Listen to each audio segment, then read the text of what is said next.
Welcome to Stories from the Front. Take a second to like, subscribe, and activate notifications. My name is Mike Durant, and the story I'm about to share changed not only my life, but also the way the world saw military operations in Africa. As a pilot in the 160th Special Operations Aviation Regiment, I was used to dangerous missions, but nothing could have prepared me for what would happen on October 3, 1993, in the chaotic streets of Mogadishu. The sound of my Black Hawk's propellers cutting through the hot Somali air was familiar and comforting. Super 6-4, that was my helicopter's call sign on that fateful day. The mission seemed relatively simple: to provide air support for an operation to capture 2 lieutenants of the warlord Mohammed Farriated. Our team was confident. After all, we had already carried out dozens of similar missions in the previous months. The city below us was a maze of alleyways and decaying buildings.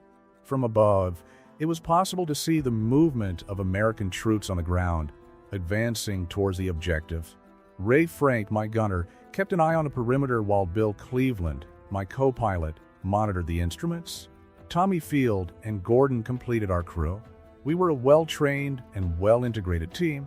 The first indication that something was wrong came when we heard over the radio that Super 6-1 had been hit. An RPG streaked through the air like a deadly comet, hitting the tail rotor.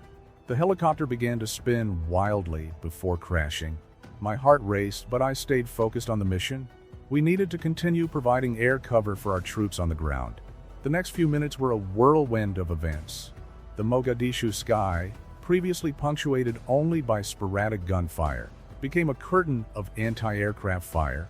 The Somali insurgents had learned to coordinate their attacks, using multiple RPGs simultaneously to increase their chances of hitting. "Durant, 3 hours," shouted Ray over the intercom. I barely had time to react when I saw the flash. The impact was deafening. The RPG hit our tail rotor, and immediately the helicopter began to spin. All my years of training condensed into those crucial seconds. I tried to keep control of the aircraft while looking for a place to land. "Mayday, mayday! Super 6-4 has been hit," I radioed as I struggled with the controls. The ground was rapidly approaching, spinning in a dizzying whirlwind. The buildings, the streets, everything blended together in a confusing blur. They'll try to help me with the controls, but it was a losing battle. The impact was violent. Metal twisted, glass shattered, and the deafening sound of the fuselage dragging along the ground. When we finally came to a stop, the momentary silence was almost as frightening as the chaos before. We were alive, but our situation was critical. The helicopter had crash-landed in a hostile area of the city, and we could hear gunfire and screams approaching. "Everyone okay?" I shouted, checking on my crew. The answers came between groans of pain. Ray was injured but conscious. Bill had a deep cut on his forehead. Tommy and Gordon answered in the affirmative, although they were also injured. The next few minutes were a race against time. We needed to set up a defensive perimeter around the downed helicopter. Over the radio, we heard that a rescue force was on its way, but we didn't know how long it would take them to arrive. Shots began to hit the fuselage, and the metallic sound of bullets ricocheting was a constant reminder of our vulnerability. "We need to move," shouted Tommy, as he returned enemy fire with his M4. The insurgents were approaching from all sides. The sun was beginning to set, and we knew that darkness would only make our situation more dangerous. The air was heavy with the smell of leaking fuel and gunpowder. At that moment, I realized that we were at the beginning of a long night. The ensuing battle would go down in history not only as one of the most intense confrontations involving American forces since Vietnam, but also as an event that would fundamentally change U.S. foreign policy in Africa. Adrenaline coursed through my veins as I checked my pistol and the small stock of ammunition we had. The sound of gunfire and explosions echoed through the city, and the sky was beginning to take on the orange hues of African dust. The battle for Mogadishu was just beginning, and we were at the epicenter of it. Darkness was beginning to overtake Mogadishu when the first Rangers arrived to come to our aid. Sergeant Gary Gordon and Sergeant Randy Sugart, Delta Force snipers, rappelled down from a helicopter to protect us. Their arrival brought a brief moment of relief, but we all knew that our situation was still extremely precarious. Gordon immediately took command of the perimeter defense, positioning us strategically around the wreckage of the Black Hawk. "Durant, can you move?" he asked as he checked my injuries. My leg was badly bruised from the impact, and every movement was agony, but I managed to nod positively. The shots continued to bounce off the helicopter's fuselage, and the sound of the approaching crowds grew louder by the minute. Gordon and Sugar maintained precise, controlled fire, aware that our ammunition was limited. Each shot found its target with frightening efficiency, the result of years of intensive training. "We have to ration ammunition," warned Sugar as he reloaded his rifle. "They're trying to surround us." Sweat dripped down our faces, mixing with the dust and soot. The air was heavy with the smell of gunpowder and aviation fuel. We could hear fragments of communications over the radio. Other American units were trying to reach us, but were meeting strong resistance on the streets. The Somalis had erected barricades and positioned snipers at various strategic points in the city. Our location had become the epicenter of a battle much bigger than anyone could have predicted. The hours dragged on like an eternity. Every time we thought the attack would subside, a new wave of militiamen would appear. Gordon and Sugar continued their impressive work, but it was clear that we were gradually being overwhelmed by the superior number of enemies. "Contact 9 o'clock, shouted Gordon, as a particularly large group of militiamen attempted a bolder assault. The sound of the M4S echoed down the street, mixing with the distant shouts and explosions. Ray, although wounded, managed to eliminate 2 attackers who had come dangerously close to our position. As night fell, our situation became increasingly desperate. Ammunition was running low, and radio calls for rescue were answered with promises of help that never seemed to arrive. The sound of fighting throughout the city indicated that the American forces were facing much greater resistance than expected. "Durant," Sugar called out during a brief moment of calm, "if things get worse, destroy all sensitive equipment." He handed me some grenades, and I understood the dark implication of his words. We couldn't allow any military equipment to fall into enemy hands. Exhaustion was starting to get to us. The heat, even at night, was stifling, and the constant adrenaline was taking its toll. Gordon distributed our last supplies of water, while we kept vigil. The sounds of battle seemed to be getting closer again, and we could hear screams in Somali getting closer and closer. That's when it happened. A particularly intense burst of enemy fire hit our position. Gordon was hit first, followed quickly by Sugar. I saw those extraordinary men, who had risked their lives to protect us, fall in battle. The feeling of helplessness and despair that came over me at that moment is something I carry with me to this day. The next few minutes were a whirlwind of violence and chaos. Our position was invaded from all sides. Ray still managed to take out a few more attackers before he was hit. Bill, who had been unconscious since the impact, didn't stand a chance. Tommy and Gordon fought to the last cartridge. When the ammunition ran out, he knew it was over. Wounded, exhausted, and out of options, I was captured by Somali militiamen. The last thought I had before losing consciousness was of Gary Gordon and Randy Sugar, 2 of the bravest men I have ever met who gave their lives trying to save us. As I was dragged through the streets of Mogadishu, the images of that night were permanently etched in my memory. The faces of my companions, the deafening sound of combat, the acrid smell of gunpowder, all blended into a real nightmare from which I could not awaken. The first few days in captivity were a brutal test of physical and mental endurance. The Somali militiamen kept me constantly on the move, changing locations frequently to prevent the American forces from locating me. My wounded leg throbbed incessantly, but the physical pain was insignificant compared to the anguish of reliving in my mind the last moments with my companions. The images of Gordon and Sugar defending our position until the last moment haunted me. Those exemplary men had volunteered for a practically suicidal mission to try and save us. Their sacrifice was a demonstration of the highest level of courage and dedication I had ever witnessed in my entire military career.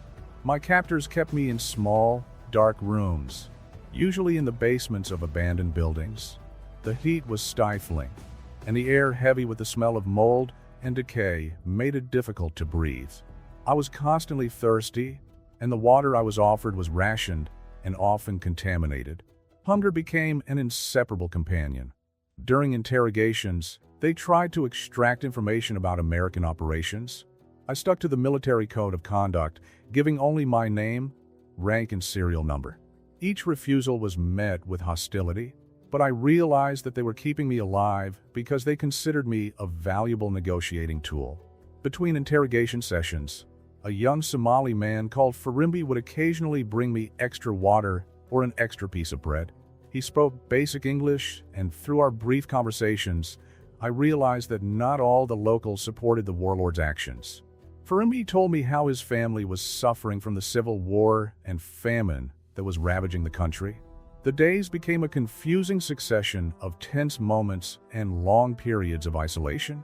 Through the gaps in the walls, I could hear the distant sound of helicopters and occasional exchanges of fire, indicating that American operations were continuing. Every sound of aircraft brought a mixture of hope and apprehension.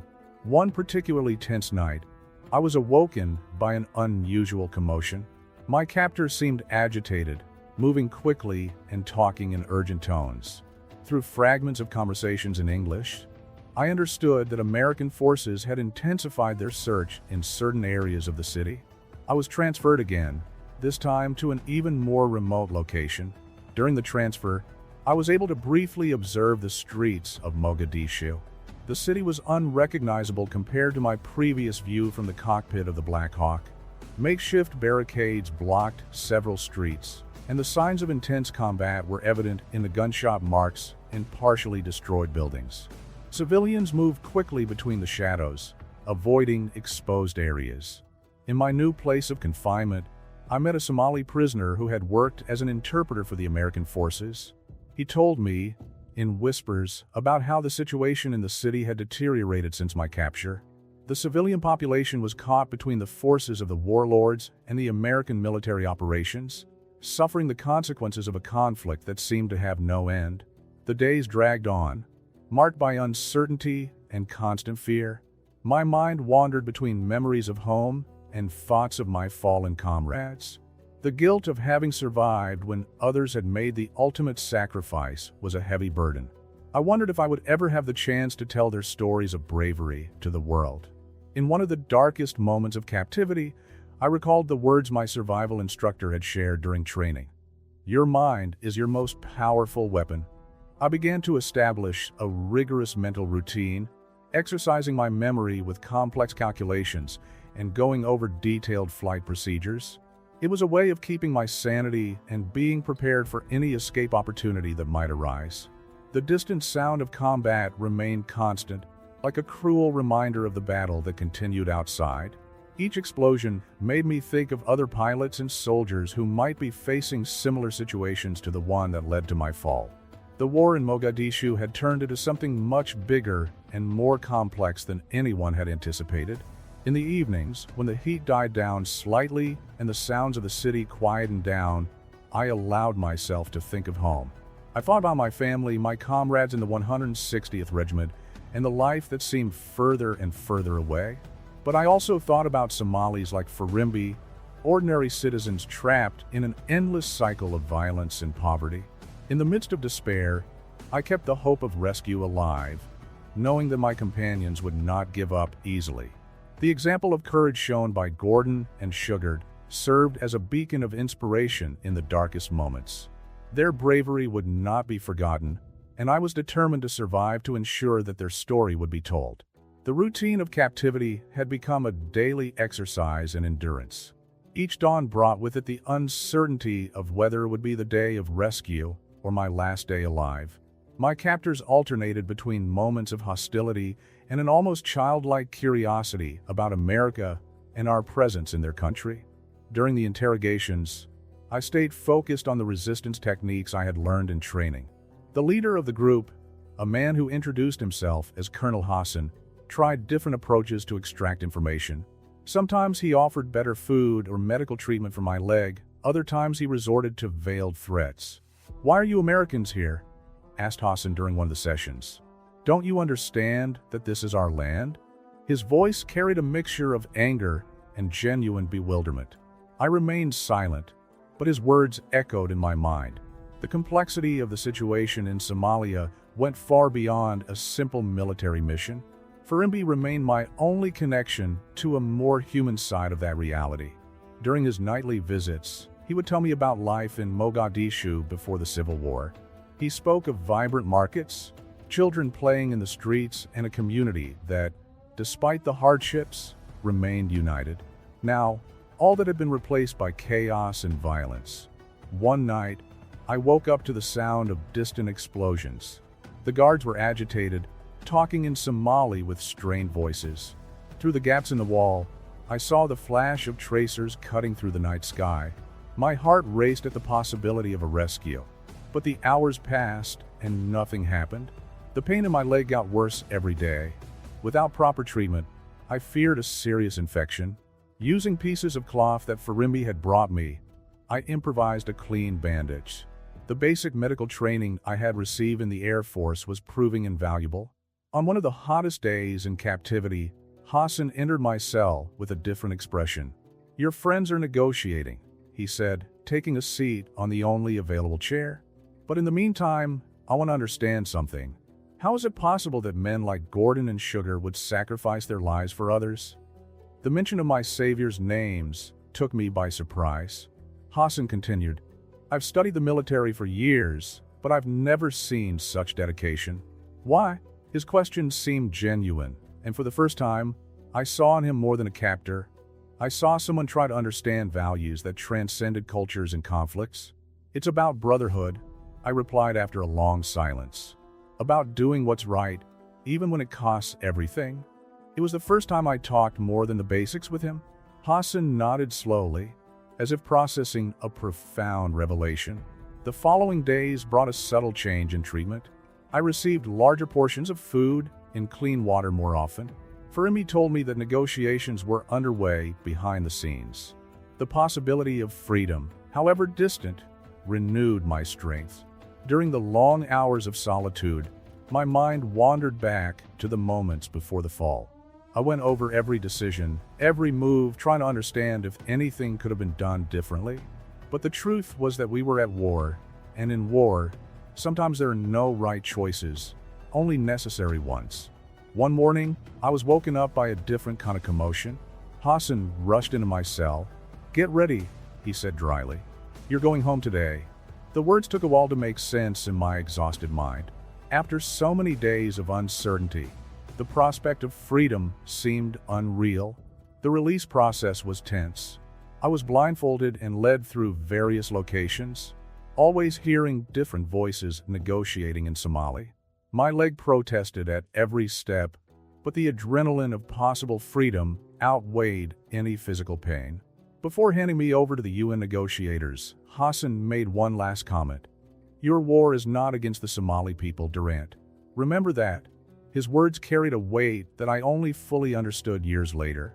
The moment the blindfold was removed and I saw friendly faces for the first time in weeks was indescribable. The strong Mogadishu sun, which had once been my torment, now seemed like a blessing. The battle for survival was over, but I knew that the memories and lessons of those days would stay with me forever. My release did not mark the immediate end of a nightmare. The first few weeks after the rescue were a whirlwind of contradictory emotions and painful memories that manifested themselves in vivid nightmares. In the military hospital in Landstuhl, Germany, as I recovered physically, I struggled to process everything that had happened in Mogadishu. The doctors were working on my wounded leg, but the deepest scars were invisible. Every sudden noise brought me back to those moments in the falling helicopter. Every night shadow brought back the endless hours in captivity. Hassan's face, with its uncomfortable questions about loyalty and sacrifice, often visited my thoughts. During rehabilitation, I was visited by relatives of my fallen comrades. The meeting with Gary Gordon's widow was particularly difficult. How could I explain to a wife that her husband had died trying to save me? Words seemed inadequate in the face of the magnitude of a sacrifice. Yet she surprised me with her strength and understanding. "Gary always said that no man should be left behind," she told me, holding my hand. "He lived and died believing that." Her words brought both comfort an additional weight to my conscience. The code of honor that Gordon and Sugar followed to the end was the same one that kept me resisting during my captivity. As I recovered, I began to better understand the complexity of the conflict in Somalia. Through reports and conversations with other soldiers, I learned that the Battle of Mogadishu had fundamentally changed American foreign policy. The images of American soldiers being dragged through the streets had shocked the public and forced a reassessment of our presence in the country. Hassan's final words about the war not being against the Somali people took on new meaning. During captivity, through conversations with Firimbi and observing the interactions between my captors, I had glimpsed a more nuanced reality than the simple good guys versus bad guys scenario I had initially imagined. In debriefing sessions with intelligence officers, I shared details about my time as a prisoner. Each piece of information could be vital to better understanding the enemy and, perhaps more importantly, preventing others from going through the same experience. I talked about the militiamen's tactics, their communications, and even the moments of humanity I witnessed. The process of writing the official report was especially challenging. Every word had to accurately capture the events of those fateful days. I paid special attention to recording the heroic actions of Gordon and Sugar. Their families deserved to know every detail of how their loved ones faced the impossible to save others. At night, when the silence of the hospital became oppressive, I found myself thinking about Firimbi, that young Somali man who risked his own safety to show compassion, represented a hope that, even in humanity's darkest moments, there is still room for kindness. Physiotherapy was a daily battle, but every little bit of progress was a victory. I learned to walk again, first with crutches, then with a cane. The physical pain was constant, but it served as a reminder that I was alive thanks to the sacrifice of others. Between treatment sessions, I started writing letters to the families of my lost companions. Each word was carefully chosen, trying to honor their memories and offer some consolation to those left behind. How do you express gratitude to someone who lost everything so that you could live? The military psychologists helped me understand that surviving was also a way of honoring those who sacrificed themselves. Every day, I kept fighting. Every moment I spent with my family was a tribute to their courage and dedication. Gradually, I learned to live with the memories without letting them consume me. The sound of helicopter propellers, once so familiar and comforting, now carried a different weight. But instead of paralyzing me, this sound reminded me of the commitment I had made to my rescuers, to tell their story and make sure their sacrifice was never forgotten. Returning to civilian life was a complex and gradual process. Even after my physical recovery, the memories of those days in Mogadishu remained vivid, shaping every aspect of my existence. I decided that I needed to turn that experience into something meaningful, something that could help others understand not only the horrors of war, but also the incredible human capacity for sacrifice and compassion. I began giving talks to young soldiers, sharing not only the tactical aspects of the mission, but above all the human lessons I had learned. I would talk about Gordon and Sugar, about how two men consciously chose to risk and ultimately give their lives to save comrades in danger. Their actions exemplified the highest standard of courage and devotion to duty. But he also talked about Firimbi and even Hassan. Their perspectives helped me understand that conflicts are rarely simple questions of good versus evil. Somalia was a country torn apart by decades of civil war, where ordinary people like Firimbi dreamed of peace and stability. Hassan, despite his position as an adversary, demonstrated moments of humanity that challenged my preconceptions. In one of these lectures, a young cadet asked me how I dealt with survivor's guilt. The question took me by surprise, not because of its nature, but because I finally had a clear answer. The best way to honor those who sacrifice themselves is to live a life worthy of their sacrifice, I replied. Every day is an opportunity to make a difference, to help others, to keep the memory of those we lost alive. Years after the incident, I received an unexpected letter. It was from a Somali doctor who had treated my injuries during my captivity. He wrote about how that experience had also changed him, making him question the cycle of violence that consumed his country. This letter was a reminder that the waves of change generated by traumatic events can have unexpected positive effects. I dedicated myself to thoroughly documenting my experience, not only to preserve history, but to ensure that future generations could learn from it. I worked with military historians, sharing details that helped to better understand the complexities of urban operations and the impact of political decisions on the battlefield.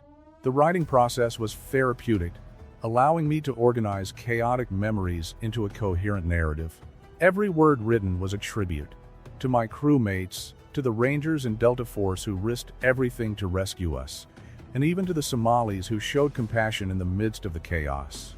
In 2001, when I received the news that Gordon and Sugar would be posthumously awarded the Congressional Medal of Honor, I felt a mixture of pride and sadness. I attended the ceremony alongside their families, watching as their sacrifices finally received the recognition they deserved. Their stories were now part of the larger narrative of America's commitment to the principle that no soldier should be left behind. The Battle of Mogadishu changed not only my life, but also the way military operations were conducted. The lessons learned in those days influenced doctrines, tactics, and most importantly, the understanding that military interventions must carefully consider local cultural and social complexities.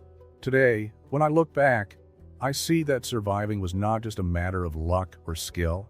It was the result of the extraordinary collective effort of men who believed in something greater than themselves.